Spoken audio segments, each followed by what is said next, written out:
Ayan guys, 3 linggo ko na to guys ginagawa. Susubukan natin pandarin.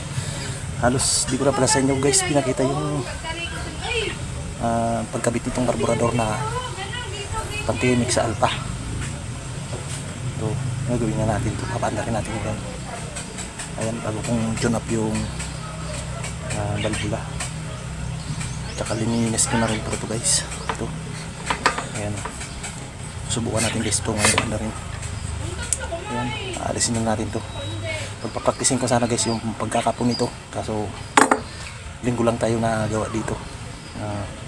Kasi di po kasi tuwing linggo lang. Kaya hindi ko kasi ito natutukan. Kaya ngayon guys, papandarin na natin. Tara, subukan natin pandarin kung aandar na to. Ginawa na natin pala itong DIY. Itong sa gasolinahan.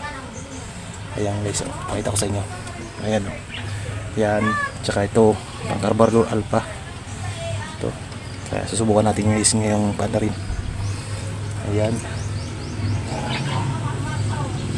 Ayan, pandarin natin.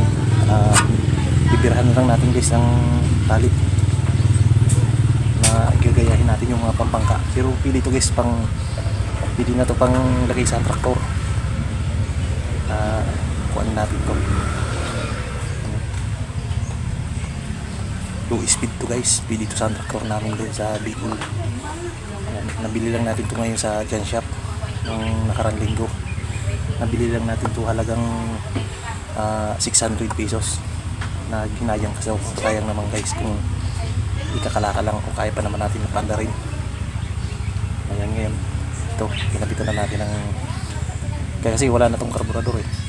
Kakabitan na lang natin ng pangkarburador ng motor. Pwede ito mga Skygo o TMX. Sa ganyan yung panarin. Tara guys, pandarin natin.